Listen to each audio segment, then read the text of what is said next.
You need a yoga brick for this. That's the one that looks like a house brick, not the larger yoga block.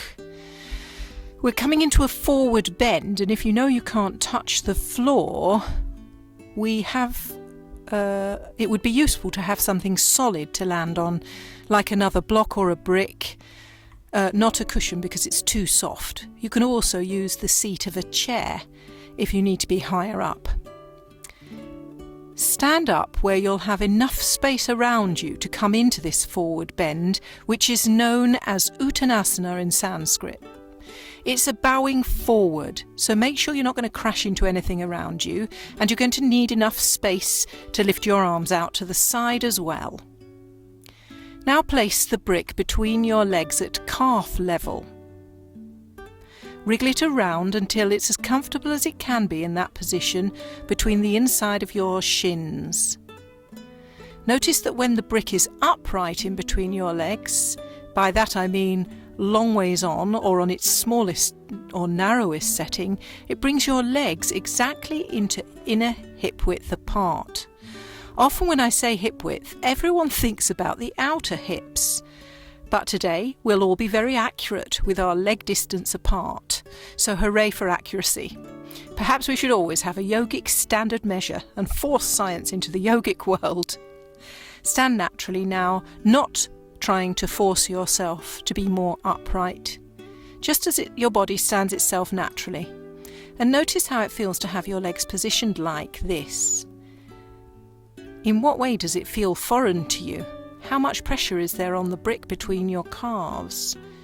Look at the position of your feet. What do you notice? Is one foot turned out more than the other? Can you get a sense of which foot is more collapsed or overarching than the other? Is there more body weight in one of your feet? What do you notice about the position of your knees? How do they feel one compared to the other? Do they feel forced forward or back? Are you locked in the knees? Now sway a little forward and back. How does it feel with this brick between your legs? Notice, does the action feel very foreign? And if so, how? What is it forcing in your movement? Now sway right to left and notice the change of weight in the different parts of your feet. Now incorporate the forward and back and side to side movements, so basically you're going in a circle, both one way and the other, until you find a neutral position. Tadasana or mountain pose is the absence of side leaning or forward and back leaning, just being balanced in the middle, a bit like life. See if you can find this point then. And from the bottom of your feet, find the balance of your spine, paying particular attention to the position of your pelvis, perhaps tilting it one way than the other to find this nice neutral position, and your neck and head over your feet with as much balance and poise as you can muster. Get a sense of elongation in the spine without overstraining. Hi, it's Deborah Mulwuka here. Just wanted to say thank you so much for trying gentle somatic yoga today and for the privilege that I have of bringing it into the privacy of your home. I'd love it if you'd subscribe, which encourages me to do more for you, absolutely for free. It won't cost you anything. Just stay on till the end of the program so that you get this smackaroony sleep MP3, which I can send you as an audio file if you drop me a comment down below. Also, let me know how it's helped you or anything else that you'd like help with that I can be providing for you on my channel. See you soon. Now come into a forward fold. Feel your back releasing in this position. Avoid staying here for too long if your blood pressure is high, because it tends to put your blood pressure up if you're hanging out here for too long. Gently hang forward, placing your fingertips on whatever is most comfortable, the floor, another block or brick. Lean your hands on this strong surface. And if your hamstrings are tight, you might need to bend your knees to be comfortable. But still try to hold the brick between your inside calves. Move your toes inward and your heels slightly apart in this position. How does that change the feelings in your low body now? Spread your toes apart. Now press your big toe base into the ground and draw a line across to the outside edge of your heel. Then slowly roll onto that edge, watching your inner arch lifting. Now find your baby toe and press that into the earth. And finally the inside edge of your heel, so that now you have all 4 bases of the feet pressed firmly into the ground. Do you notice any changes in the amount of pressure of your inside shins on the brick? Now your feet are spread evenly, with exactly the same weight in the inner and outer foot like this. If, like me and a quarter of the population, you're used to standing more on the inside edge of your feet because your arches have collapsed, then this will feel very different. Perhaps even extraordinarily hard work with the arches lifted like this. The brick just balanced between your inner shins. Notice how it feels to be putting more weight onto your heels than you normally do. It's usual in the West for us to put too much weight into the ball of the feet, which causes malalignment on the big toe base, hence the appearance of bunions and hammer toes. Now push like bilio into the ground through those strong feet without losing the brick pressure on your inner shins, with all 4 points of the foot pressed evenly into the earth. Ensure outer and inner heel in particular are weighted exactly the same. Lift the arches of the feet deliberately if you still feel the arches aren't in the correct position. You might find the grip changes on the brick as you do this. Keep all 4 corners of the feet engaged on the floor. Does it feel like very hard work? Now gently open out at the back of your knees to straighten the leg and feel your hamstrings lengthen. Then rock slightly forwards and back again. Try slowing the movement down now, and even making it smaller, little micro movements until you arrive at a place of being centered completely in your foot. Then inhale, exhale and lift your chest off your thighs, bringing yourself into a halfway lift. You might want to bring your hands onto a block or change its position. Notice what you feel in your upper spine in this position. We are giving your back a workout here in this flat-backed position. Breathing naturally, take a pause here.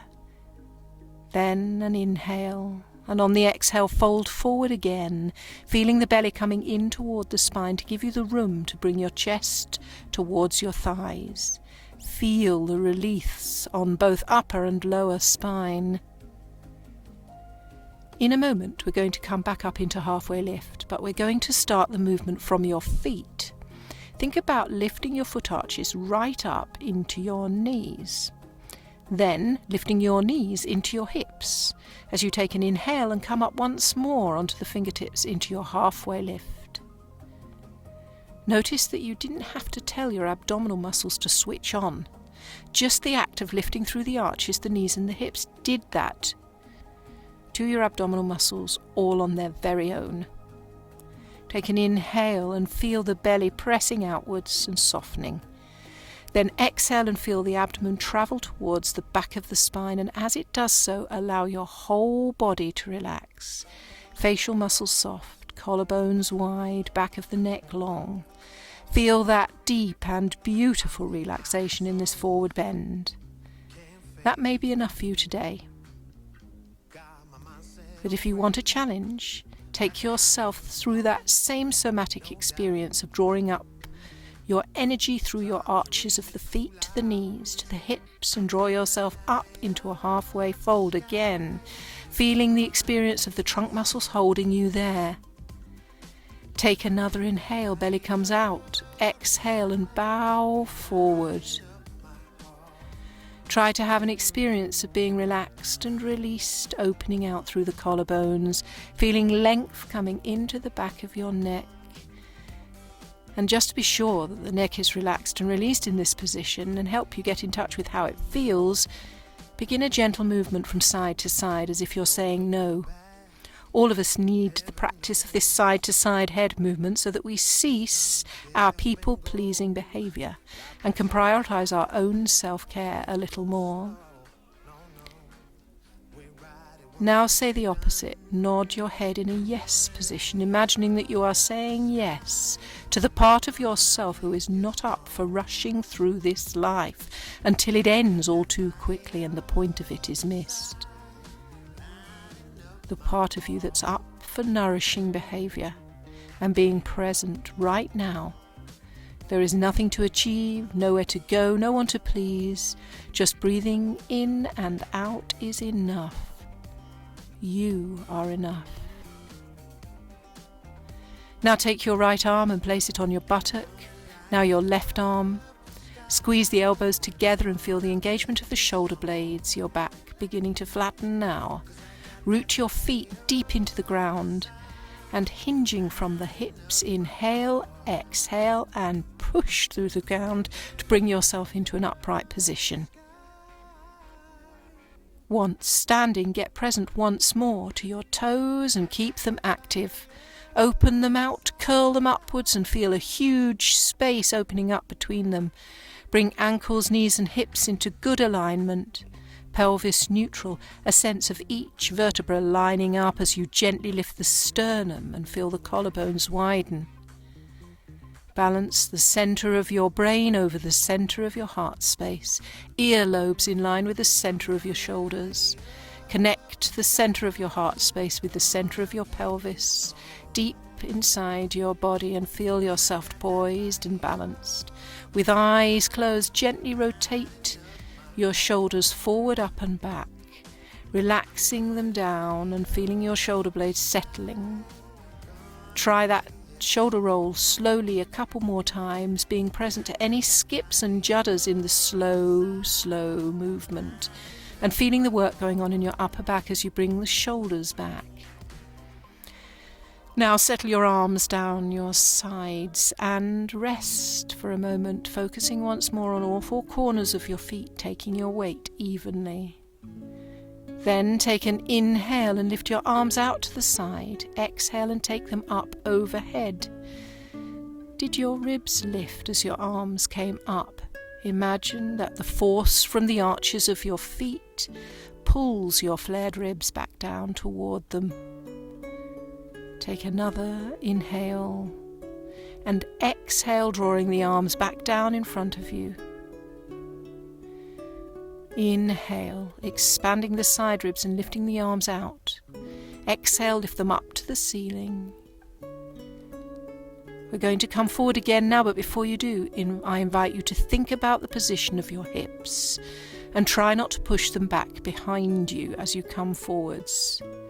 Inhale, sending your arms out wide, stretching your third fingers to the walls either side of you.